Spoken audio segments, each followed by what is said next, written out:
Hello friends, welcome to icon G K अड्डा and this is P के शर्मा। दोस्तों, आज हम बात करने वाले हैं यूपी कांस्टेबल री एग्ज़ाम जो आपका होने वाला है। इसमें क्वेश्चन जो बनने वाले हैं हिंदी के, खासकर हिंदी के वर्णमाला के।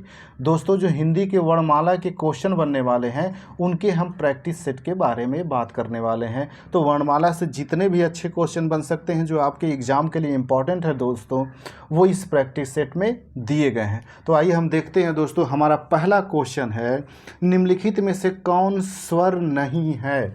तो दोस्तों, अ, उ और ए ये स्वर के अंतर्गत आते हैं, लेकिन जो इया होता है ये स्वर के अंतर्गत नहीं आता है।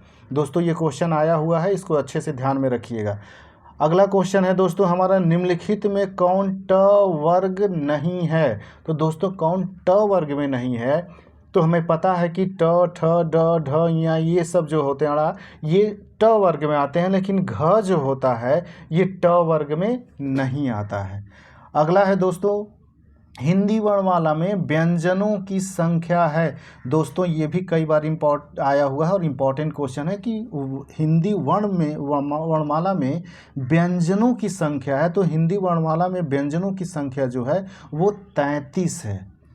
अगला है दोस्तों, निम्नलिखित में से कौन सा पश्च स्वर है? दोस्तों, ये क्वेश्चन इंपॉर्टेंट है, इसको याद रखिएगा कि पश्च स्वर जो है हमारा आ होता है। पश्च स्वर जो होगा वो आ है। अगला है दोस्तों, निम्नलिखित में से कौन अयोग वाह है? तो अयोग वाह जो है वो विसर्ग जो होते हैं वो अयोग वाह होते हैं। अगला है दोस्तों, इनमें से संयुक्त व्यंजन कौन सा है? संयुक्त व्यंजन दोस्तों क्या है? वो ग होता है। ग जो होता है वो संयुक्त व्यंजन है। ये दो शब्दों से मिलकर के बने होते हैं। संयुक्त व्यंजन का मतलब यही होता है दोस्तों कि दो शब्दों से मिलकर ये बने होते हैं। ग हो गया, छ हो गया, त्र हो गया, ये सब दोस्तों जो होते हैं ये सब संयुक्त व्यंजन हैं। अगला है दोस्तों, निम्नलिखित में से कौन सा वर्ण उच्चारण की दृष्टि से दंत नहीं है? दोस्तों, कौन सा निम्नलिखित में से कौन सा वर्ण उच्चारण की दृष्टि से दंत नहीं है? तो दोस्तों, आपको पता होना चाहिए कि ट जो होता है, ट ये दंत से उच्चारण इनका नहीं किया जाता है, यानी कि दंत से उच्चारण इनका ट का नहीं होता है। बाकी त, न, द जो होते हैं इनका जो होता है ये दंत से उच्चारण होता है।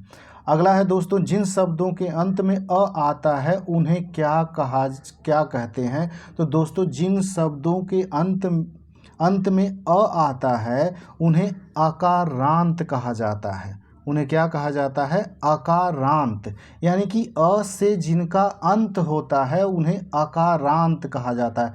दोस्तों, याद रखिएगा, ये अकारांत जिन शब्दों के अंत में अ आता है उन्हें अकारांत कहा जाता है। अगला है क्वेश्चन दोस्तों, छ वर्ण किसके योग से बना है? तो छ वर्ण जो होता है क और स से बना है। जैसा दोस्तों कि मैंने पहले बताया आपको कि चाहे छ हो, ग हो या त्र हो, ये सब जो होते हैं ये संयुक्त व्यंजन होते हैं, यानी कि दो वर्णों से मिलकर के बने होते हैं। तो छ जो होता है ये क और स से मिलकर के बना होता है। अगला है दोस्तों, हिंदी वर्णमाला में स्वरों की संख्या कितनी है? तो दोस्तों, हिंदी वर्णमाला में स्वर की जो कुल संख्या है वो 11 है। लेकिन दोस्तों, यहाँ पे कन्फ्यूजन एक चीज़ और देखने को मिलता है, कुछ किताबों में 13 भी दे दी गई हैं, लेकिन मूल रूप से जो माना जाता है वो 11 को ही माना जाता है। तो इसको याद रखिएगा, जहाँ आपका आंसर 11 रहेगा वही आंसर बनेगा। अगला है दोस्तों, भाषा की सबसे छोटी इकाई है। तो दोस्तों, भाषा की सबसे छोटी इकाई जो होती है वो वर्ण होती है। अगला है दोस्तों, वर्णमाला कहते हैं। वर्णमाला जो होती है ये वर्णों के व्यवस्थित समूह को, जो वर्णों के व्यवस्थित समूह होते हैं इसे वर्णमाला कहते हैं। अगला है दोस्तों, निम्न में से कंठ ध्वनियाँ कौन सी हैं? कंठ ध्वनियाँ जो कंठ से निकलती हैं, यानी क और ख जो होती हैं ये कंठ ध्वनियाँ होती हैं दोस्तों। अगला है, स्थान पे बताइए कि मूर्धन्य व्यंजन कौन सा है। तो दोस्तों याद रखिएगा कि मूर्धन्य व्यंजन जो होते हैं वो ड और ढ होते हैं। मूर्धन्य व्यंजन के अंतर्गत दोस्तों जो आएंगी, मूर्धन्य व्यंजन के अंतर्गत ये ड और ध होती हैं। अगला है क्वेश्चन हमारा कि निम्न में से अल्प प्राण वर्ण कौन से हैं। दोस्तों अल्प प्राण वर्ण की बात कर रहा है, तो अल्प प्राण वर्ण के अंतर्गत इसमें अ और आ आते हैं। अगला है दोस्तों, सॉरी दोस्तों, ये इसका अल्प प्राण जो होते हैं, अल्प प्राण के अंतर्गत ये ध्यान दीजिएगा, इस पे अल्प प्राण के अंतर्गत क और ग आएंगे, यानी कि पहला हो गया और तीसरा हो गया, ये जो होते हैं यानी क और ग आते हैं जो अल्प प्राण वर्ण के हैं। अगला है दोस्तों, निम्न में से नासिक के व्यंजन कौन सा है। तो दोस्तों नासिक के व्यंजन जिनके बोलने में नाक का प्रयोग किया जाता है वो होती है न। अगला है दोस्तों, ए वर्ण क्या कहलाते हैं। तो दोस्तों ए वर्ण जो होते हैं ये कंठ तालव्य, हम इनका कंठ यानी कि कंठ का प्रयोग करते हैं, कंठ और तालु दोनों का प्रयोग करते हैं तब ए वर्ण का उच्चारण कर पाते हैं। तो ए वर्ण जो होता है ये कंठ और तालव्य से वर्ण कहलाते हैं। अगला है दोस्तों, हिंदी वर्णमाला में अयोगवाह वर्ण कौन से हैं। तो हिंदी वर्णमाला में अयोगवाह वर्ण कौन से हैं। तो ये अ और अह होते हैं, अ और अह जो होते हैं ये अयोगवाह वर्ण होते हैं। अगला है दोस्तों, निम्न में बताइए कि किस शब्द में द्वित्व व्यंजन है। द्वित्व व्यंजन का मतलब होता है कि एक ही व्यंजन का दो बार प्रयोग किया गया है। तो आप देखेंगे दोस्तों दिल्ली शब्द जो है इसमें ल एक आधा आया हुआ है और एक पूरा, यानी कि एक ही व्यंजन का प्रयोग जो है दो बार किया गया है। तो दिल्ली शब्द में द्वित्व व्यंजन का प्रयोग किया गया।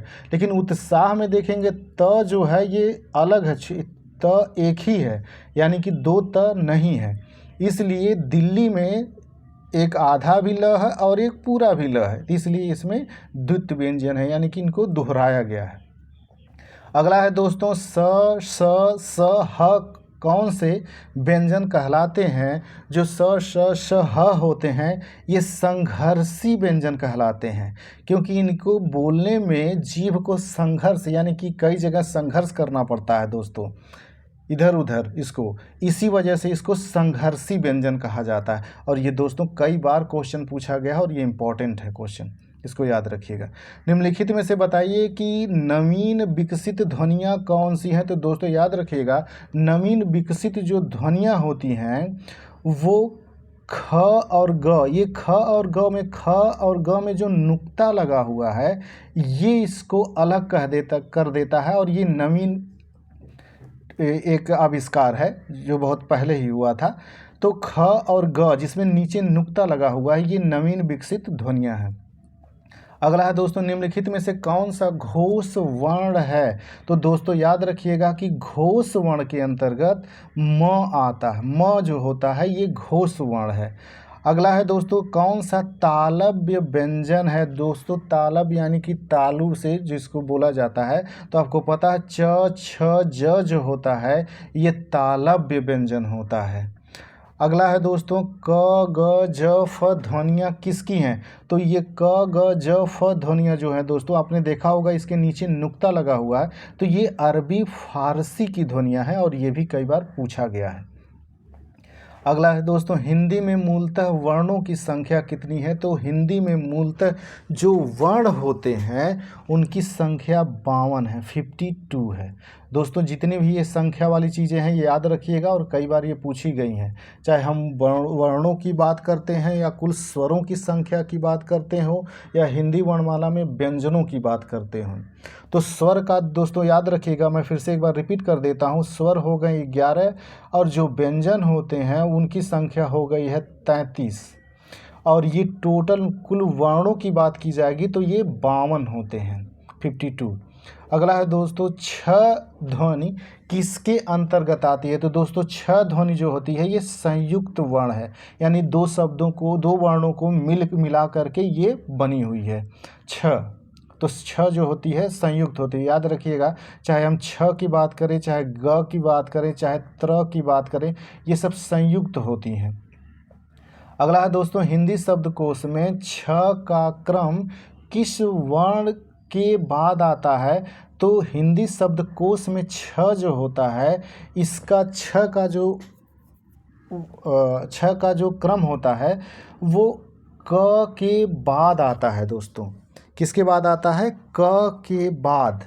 याद रखिएगा दोस्तों, ये बाद की बात कर रहा है कि बाद में छ जो होता है, छ का क्रम किसके, यानी क के बाद आता है छ। अगला है दोस्तों अघोष वर्ण कौन सा है। अघोष वर्ण जो होता है वो स है दोस्तों। इसमें अघोष वर्ण जो है ये स है। और दोस्तों ये जितने भी क्वेश्चन मैंने आप लोगों को बताया है ये सारे किसी न किसी एग्ज़ाम में आ चुके हैं और वेरी इंपॉर्टेंट है, और आपके एग्ज़ाम में कोई ना क्वेश्चन रिपीट कर सकता है।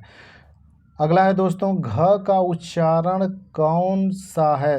तो घ जो होता है दोस्तों, घ का उच्चारण हम कंठ से करते हैं।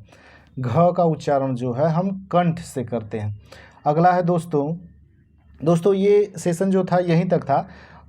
तो दोस्तों जो लोग चैनल पे नए आए हुए हैं चैनल को सब्सक्राइब कर लेंगे ताकि उनको इसी तरह की वीडियोज़ मिलती रहे। और दोस्तों हमारे बहुत सारे पुराने वीडियो जिस पे पड़े होंगे जो यूपी जीके के स्पेशल वीडियो होंगे, कुछ जीके के भी वीडियोज होंगे जो आपके एग्ज़ाम के लिए काफ़ी हेल्पफुल हैं। अगर आप उन्हें देखते हैं तो आपको एग्ज़ाम में कुछ न कुछ ज़रूर एक दो क्वेश्चन ऐसे होंगे जो आपको मिलेंगे ही। तो दोस्तों जो लोग चैनल पे आए हों चैनल को सब्सक्राइब कर लें ताकि उन्हें समय से वीडियोज़ मिलता रहे। और दोस्तों ऐसे ही जो भी और भी चैप्टर हैं आपके, जैसे विलोम का है, पर्यायवाची का है, विशेषण के भी हैं, ये सारे इसी तरह से प्रैक्टिस सेट में आपको मिलते रहेंगे।